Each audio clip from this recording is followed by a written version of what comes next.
Hey everyone! When I first recorded this video, the teaser for Vanguard hadn't dropped yet, so if you see me referring to it as World War II Vanguard, that is because I scripted and recorded this video, before we found out it was called Call of Duty Vanguard. However, the leaks I discussed in this video were not revealed in the teaser and have yet to be officially revealed, so the information that I bring up in this video is still relevant. So yeah, I just wanted to say that as a quick disclaimer. Now let's start the video. World War II Vanguard is closer than we think. Even though we are now just starting to get the teasers, the game is likely to release in 4 months from now, which is pretty insane. And naturally, as the game's release draws nearer, a crap ton of leaks have come out, so let's talk about them. Also, I post a new Call of Duty video every weekday at 5 PM US Central Time, so subscribe for more Call of Duty content and turn on notifications so you're notified when a new video releases. Now, for those of you Call of Duty fans who've been living under a rock, World War II Vanguard is the next Call of Duty game made by Sledgehammer. Now, one interesting fact about this game is that it's releasing on all consoles, including PS4 and Xbox One, which is a huge relief since a lot of people haven't had the chance to purchase a next-gen console. It does make sense from a business perspective. Either this game or the game afterwards would be the last Call of Duty game we have on last gen. Now let's talk about the time period. I feel like I'm the only one excited about a World War II game. I've always loved the atmosphere and locations that come from a more grittier time in our history. I've heard a lot of people say this game is going to be bad because the primitive weaponry that comes from the 1940s time period would make the game move slower. However, that's not entirely true. Games like World at War and World War II played just fine because there was always a decent mix of LMGs, ARs, bolt-action rifles, etc. Now going over to the major leaks, let's start with the campaign. I feel like an outsider in the community because of my love for the campaigns, but I honestly really do look forward to seeing what individual narrative each game will bring. However, Modern Warfare 2019's campaign was lifeless and Cold War's, while good, was way too short. But one thing Sledgehammer has undeniably been good at are their campaigns, and here it looks like they're innovating even more. This will be the first Call of Duty campaign to have multiple character perspectives, and not only that, but these characters are going to be based on real-life soldiers. Now, I'm not a huge fan of stories that are strictly based off of real-life events because not only does it limit your creative freedom, but if something intense or traumatic happens, the fact it actually did happen to a real-life person just kinda gets me down. But it's still a creative decision that I'm very interested in. And it was pretty entertaining to see a lot of toxic kids on Twitter whine about there being a woman and African American playable character because it's not historically accurate. There were small groups of both women and black men who played pivotal parts in the war effort.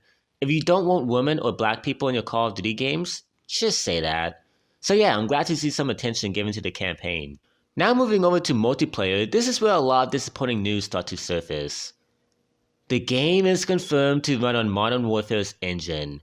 The engine looks nice, but that game has some of the most boring and ugly visuals out of any entry in the series. So I hope the team over at Vanguard doesn't make the same mistake. But that's not the worst part. With the return of the engine, that also means both mounting and doors are coming back. Modern Campfire is returning, ladies and gentlemen. In all seriousness, I really hated the way Modern Warfare played. It not only directly allowed, but also encouraged players to camp their butt off, and it honestly played more like a Rainbow Six Siege knockoff than an actual Call of Duty game. Classic Call of Duty multiplayer is fast-paced, arcadic, and action-packed, which is what Cold War multiplayer is, and despite all of its faults, is why I can stand playing it. But with mounting and doors returning, it looks like we're going to get the same dollar store Rainbow Six Siege clone we had in 2019. But believe it or not, that's not the worst part. Oh, no. It's confirmed that skill-based matchmaking is coming back.